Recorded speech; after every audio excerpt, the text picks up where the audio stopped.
नमस्कार, बहुत स्वागत आपका नादिर टीवी पर। मैं हूं आपके साथ पारुल। आइए सीधा लिए चलते हैं आपको मध्य प्रदेश राजधानी भोपाल, जहां मोहन कैबिनेट की बैठक खत्म हो गई है। महत्वपूर्ण प्रस्तावों पर मोहर लगी है।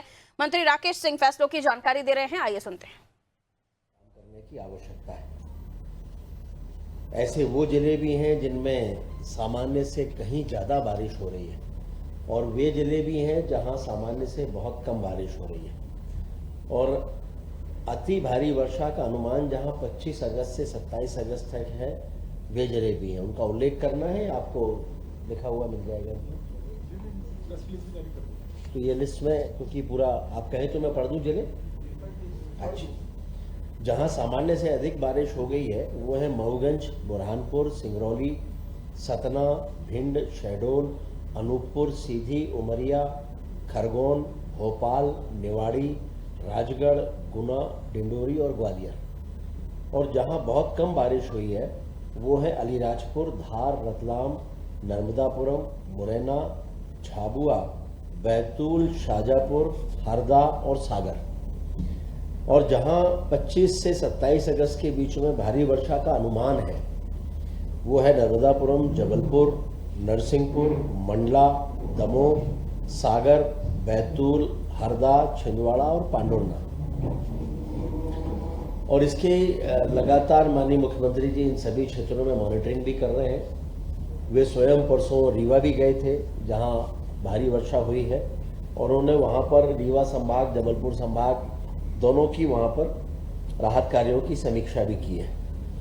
उन्होंने ये भी कहा है कि जहां पर अधिक बारिश हो रही है वहां पर राहत और बचाव के कार्य भी युद्ध स्तर पर चलना चाहिए। अधिकारियों को ऐसे निर्देश भी दिए हैं। और जहां कम वर्षा हुई है उस संदर्भ में भी अधिकारियों को कहा है कि उसकी योजना बनाकर अभी से तैयारी करें, ताकि विशेष रूप से वहां के किसानों को इस बात के लिए प्रेरित किया जा सके कि वो कम पानी वाली फसलें लगाएं और पानी से होने वाले संकट का अभी से तैयारियां कर सकें।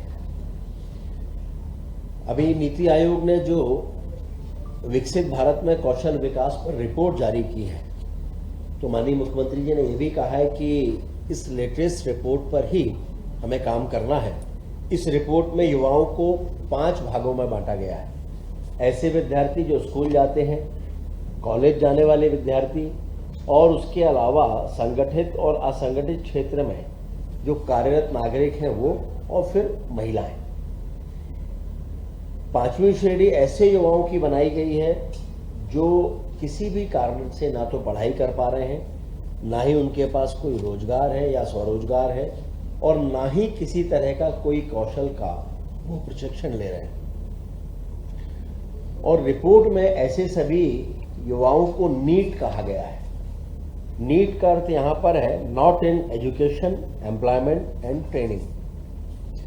तो माननीय मुख्यमंत्री जी ने कहा है कि मध्य प्रदेश में भी ऐसे युवाओं को चिन्हित करके उनको पढ़ाई या फिर कौशल, रोजगार या स्वरोजगार, इनमें से किसी एक पर जोड़ने पर हमें कार्य करना है। और इसके लिए उन्होंने एक वर्किंग ग्रुप बनाने की भी बात की है, जिसमें उच्च शिक्षा विभाग, स्कूल शिक्षा विभाग, तकनीकी शिक्षा विभाग, कौशल विकास विभाग, खेल और युवा कल्याण विभाग, इनका एक वर्किंग ग्रुप बनाकर ठोस रणनीति बनाई जाए, ये भी माननीय मुख्यमंत्री जी ने निर्देश दिए हैं। 28 अगस्त को हम सभी जानते हैं कि पवित्र पर्व रक्षाबंधन है। पूरे देश में और प्रदेश में इसको मनाया जाएगा। उसके लिए माननीय मुख्यमंत्री जी ने प्रदेशवासियों को बहुत बधाई भी दी है। और उन्होंने ये भी कहा है कि सरकार ने इस अवसर पर अपनी जो लाडली बहनें हैं उनको 250 रुपये की अतिरिक्त राशि भी उनके खातों में भेज दी गई है। और माननीय मुख्यमंत्री जी ने ये आग्रह किया अपनी बहनों से कि वे इसके लिए इस राशि से स्वयं के लिए कुछ अवश्य खरीदें। और साथ में प्रदेश में भारतीय जनता पार्टी के कार्यकर्ताओं से, मंत्रीगणों से, नागरिकों से, सभी से ये आग्रह भी किया है कि वे अपनी बहनों के साथ साथ इन लाडली बहनों के साथ भी रक्षा पर्व मनाएं। हम सभी जानते हैं कि जन विश्वास अभियान अपने आप में एक बड़ा सार्थक, सकारात्मक और महत्वपूर्ण अभियान है। इसके 3 सप्ताह पूरे हो गए और माननीय मुख्यमंत्री जी के साथ साथ सभी मंत्रीगण भी शुक्रवार के दिन फील्ड पर उतर रहे हैं, जनता की समस्याओं का समाधान कर रहे हैं, उनसे संवाद कर रहे हैं। मुख्यमंत्री जी स्वयं 3 जिलों में छिंदवाड़ा, बड़वानी और टीकमगढ़ इनमें सम्मिलित हो चुके हैं। इस बार चूंकि रक्षाबंधन का पर्व 28 अगस्त यानी शुक्रवार को है और उसके अगले शुक्रवार को 4 सितंबर को जन्माष्टमी का पर्व है, तो माननीय मुख्यमंत्री जी ने यह कहा है कि चूंकि दोनों पर्व पड़ जाएंगे तो इसलिए रक्षाबंधन के अगले दिन और ऐसे ही जन्माष्टमी के दूसरे दिन यानी 28 के बदले 29 को और 4 के बदले 5 सितंबर को ये जन विश्वास अभियान का कार्यक्रम किया जाएगा और सभी मंत्रीगण इसके अनुसार ही अपने कार्यक्रम निर्धारित करें, यह भी निर्देश उन्होंने दिए हैं। मध्य प्रदेश में निवेश को लेकर जो माननीय मुख्यमंत्री जी ने पहल की थी उसके बहुत सार्थक परिणाम सामने आ रहे हैं। पिछले 2 महीने में पीथमपुर में औद्योगिक निवेश की बड़ी महत्वपूर्ण सौगातें मिली हैं। इसमें आदित्य टेक्नोफैब प्राइवेट लिमिटेड की भारतीय रेलवे के लिए उन्होंने एकदम मॉडर्न फाउंड्री का शुभारंभ किया है। लिगोंग इंडिया लिमिटेड के नए मैन्युफैक्चरिंग प्लांट के विस्तार का भी शिलान्यास इन्हीं 2 महीनों में हुआ है और किसान इरिगेशन की जो चौथी मैन्युफैक्चरिंग यूनिट है वो भी मध्य प्रदेश में है, उसका भी लोकार्पण हो गया है। इसी प्रकार अगस्त महीने में पीथमपुर के स्मार्ट इंडस्ट्रियल पार्क में 850 करोड़ रुपए की निवेश की 2 अत्याधुनिक इकाइयों का भी शुभारंभ हो गया है। ग्वालियर में टेलीकॉम मैन्युफैक्चरिंग जोन में 5000 करोड़ रुपए से अधिक के निवेश प्रस्ताव और माननीय मुख्यमंत्री जी ने अहमदाबाद में जो निवेश संवाद किया था उसमें 8635 करोड़ रुपए के निवेश के प्रस्ताव भी प्राप्त हुए हैं। किसानों के हित में जो निर्णय लिए गए हैं उन पर भी आज चर्चा हुई है। प्रदेश में फार्मर आईडी बनवाने का अभियान, किसानों के लिए जो आईडी का अभियान है वो 20 अगस्त से प्रारंभ किया है। इसके लिए ना कहीं उनको भटकना पड़ेगा, ना लंबी लाइनों पर लगना पड़ेगा। सरकार के द्वारा गठित जो शासकीय दल है वे स्वयं किसानों के पास जाएंगे और उनकी फार्मर आईडी बनाएंगे। माननीय मुख्यमंत्री जी ने प्रदेश के सभी किसानों से आग्रह किया है कि जिनने भी अपनी फार्मर आईडी नहीं बनवाई है वे सभी अपनी अपनी आईडी इस दल के माध्यम से जरूर बनाएं। और जो किसानों से सुझाव लगातार मिल रहे हैं उसमें खाद्य वितरण की ई विकास प्रणाली को भी अधिक सरल और किसान हितैषी बनाया गया है। और इसमें यह भी अब तय हुआ है कि ई विकास 2 इसके अंतर्गत किसान अपनी इच्छा के अनुसार कोई भी एक उर्वरक बिना किसी अनिवार्य जो पंजीयन है उसके बगैर भी कोई भी एक उर्वरक खरीद सकेगा। और इसके साथ ही अब व्हाट्सएप के जरिए भी उर्वरक की बुकिंग की जा सकेगी। अभी जैसा मैंने आपको बताया कि लाडली बहना को 250 रुपए तो दिए ही गए हैं, इसके साथ ही लाडली बहना योजना के अंतर्गत 1750 रुपए प्रति बहन के हिसाब से 1.25 करोड़ बहनों के खाते में 2148 करोड़ रुपए की राशि अभी ट्रांसफर की गई है। संबल योजना के अंतर्गत 9000 से अधिक हितग्राहियों को और उनके परिजनों के खाते में 203 करोड़ रुपए की राशि दी गई है। और अलग अलग रक्षाबंधन से पूर्व भाई बहनों के खातों में लगभग 2351 करोड़ से अधिक की राशि दी गई है। माननीय मुख्यमंत्री जी ने यह भी कहा है कि ये सावन का पवित्र माह है, बड़ी संख्या में इसमें कांवड़ यात्राएं निकलती हैं, इनकी धूम होती है और एक तरह से ये आध्यात्मिक अभ्युदय के साथ साथ सामाजिक समरसता का भी एक बड़ा प्रतीक है, जिसमें समाज के सभी वर्ग के लोग कंधे से कंधा मिलाकर कांवड़ यात्रा में एक साथ निकलते हैं। एशियन गेम्स जो होने वाले हैं ये 19 सितंबर से 4 अक्टूबर तक जापान में होने वाले हैं। इनमें मध्य प्रदेश के 32 खिलाड़ी भारत को रिप्रेजेंट करेंगे। इनमें से 25 खिलाड़ी मध्य प्रदेश की जो राज्य खेल अकादमियां हैं उनके खिलाड़ी हैं और इस तरह से 10 खेलों में मध्य प्रदेश के खिलाड़ी अपनी प्रतिभा का प्रदर्शन करेंगे। माननीय मुख्यमंत्री जी ने उन्हें शुभकामनाएं भी दी हैं और विश्वास भी व्यक्त किया है कि वे एक नया इतिहास बनाकर मध्य प्रदेश की धरती पर आएंगे। आज विषय अभी बहुत है।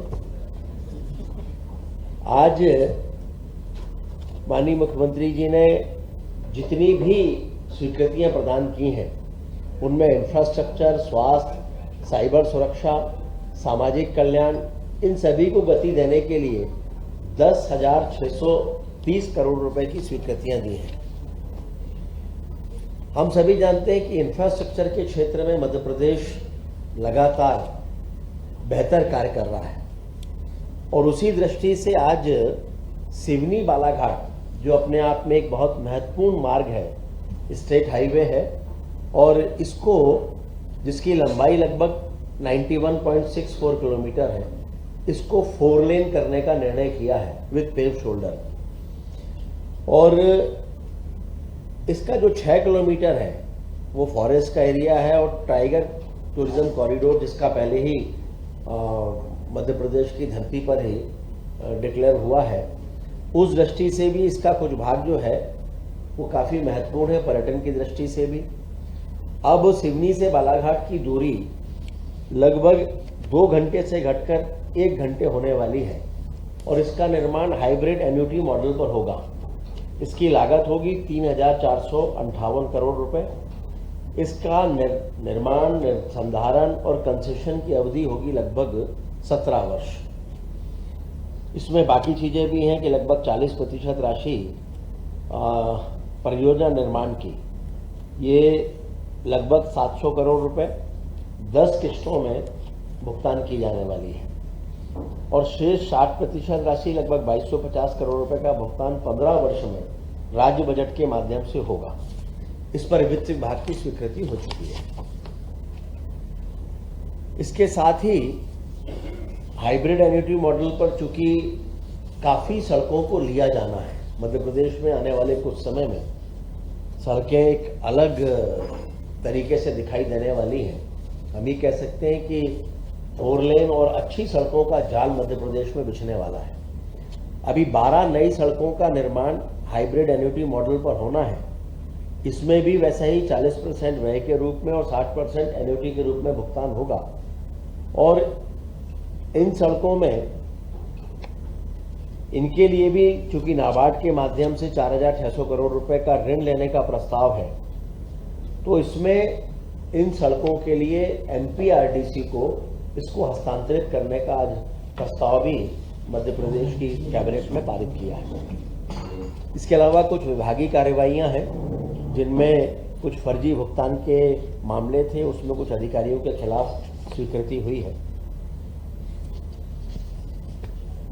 ये भी हमें स्मरण में ही है कि उज्जैन में जो लोक स्वास्थ्य और चिकित्सा शिक्षा विभाग के द्वारा धन्वंतरी विश्वविद्यालय स्थापित किया जा रहा है, उसमें पदों के सृजन की स्वीकृति भी आज प्रदान की गई है। एक और महत्वपूर्ण निर्णय हुआ है, पिछले दिनों मध्य प्रदेश सरकार ने जमीन अधिग्रहण जहां भी सरकार करती है तो मुआवजा 2 गुना मिला करता था, जिसको 4 गुना किया गया था। अब ये तय किया है कि आपसी सहमति से, आपसी सहमति का मतलब होता है अभी एक प्रक्रिया होती है और उसमें सरकार जमीन का अधिग्रहण करती है जिसमें काफ़ी समय लगता है। अगर किसान या जिसकी जमीन है वो तैयार है तो सरकार इस 4 गुने दर पर उससे जमीन का क्रय कर ले और उसको 4 गुने का भुगतान करे, ताकि इसमें समय भी काफ़ी बचेगा। और चूंकि अभी तक 4 गुने में आपसी सहमति वाला प्रावधान नहीं था, इसलिए उसको मंत्री परिषद में लाना आवश्यक था, तो उसको भी आज स्वीकृति प्रदान की गई है। इसके साथ ही जो आवासीय आयुक्त मध्य प्रदेश भवन दिल्ली में है, उसकी जो कुल मिलाकर वो विभिन्न राजस्व व्यय होते हैं, उनकी निरंतरता के लिए भी स्वीकृति दी गई है। अभी तक आर्थिक अपराध प्रकोष्ठ के द्वारा 2024 के पहले विभिन्न 1860 की भारतीय दंड संहिता 1860 की जो विभिन्न धाराएं हैं, उसके अंतर्गत ही अपराध पंजीबद्ध होते थे। क्योंकि 1 जुलाई 2024 से भारतीय न्याय संहिता जो नई लागू हुई है, उसके बाद आवश्यक था कि पुरानी धाराओं में परिवर्तन किया जाए और उनको परिवर्तित करके आर्थिक अपराध ब्यूरो को भी उसके लिए अधिकृत करने का आज निर्णय हुआ है।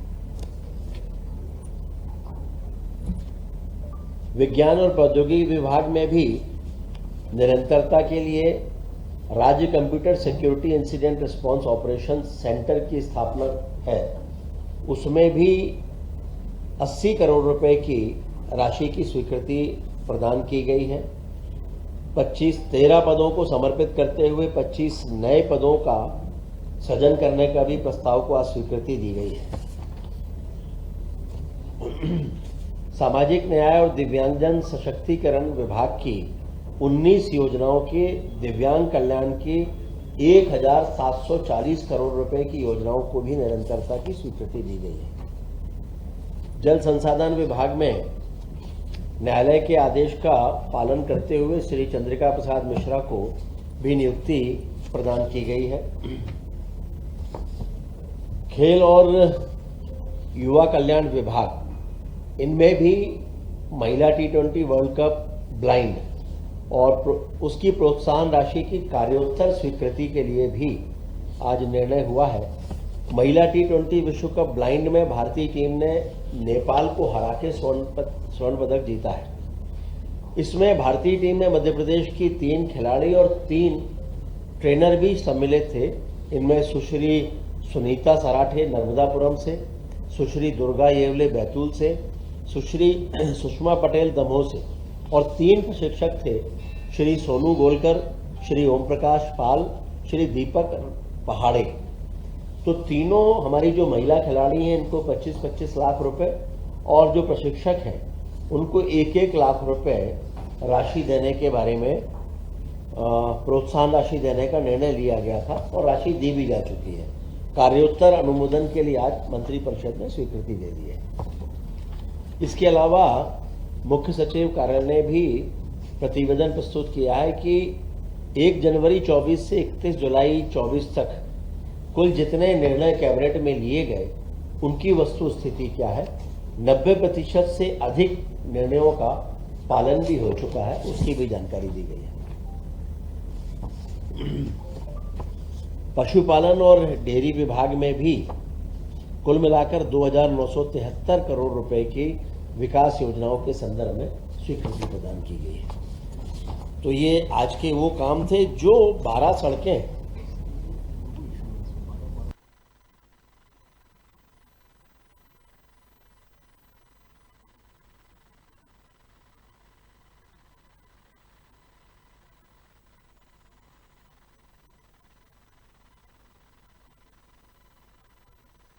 आप उन 12 सड़कों की जानकारी चाहेंगे जो सड़कें, इसमें भोपाल विदिशा मार्ग है जिसकी लंबाई है लगभग 44.83 किलोमीटर और इसकी लागत है 1,792 करोड़ रुपए। फिर खलघाट मनावर मांगोद मार्ग है, इसकी लंबाई लगभग 93.11 किलोमीटर है, लागत है 3,316 करोड़। फिर मंदसौर सीतामऊ में ये राजस्थान सीमा से लगा हुआ है, सीतामऊ बसई सुवासरा लगभग 82 किलोमीटर, राशि लगभग 2,719 करोड़ रुपए। फिर इसके साथ साथ पूर्वी भोपाल बाईपास 4 लेन मार्ग को 6 लेन में विथ पेव शोल्डर इसको करना और उसके साथ साथ सर्विस यानी 12+ PS रोड का निर्माण का भी प्रावधान जिसमें है। ये लगभग 51.86 किलोमीटर है जिसकी लागत है 4,031 करोड़ रुपए। फिर है नीमच मनासा रामपुरा झालावाड़ मार्ग SH7, इसको भी वैसे ही 4 लेन विथ पेव शोल्डर करने का प्रावधान है, 95.85 किलोमीटर और राशि है 5,055 करोड़ रुपए।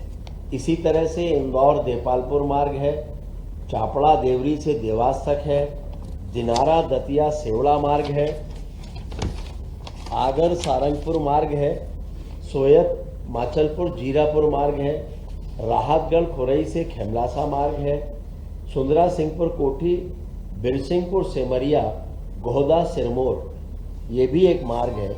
इस तरह से ये 12 सड़कें हैं जिनको हेम के अंतर्गत स्वीकृति मिली है।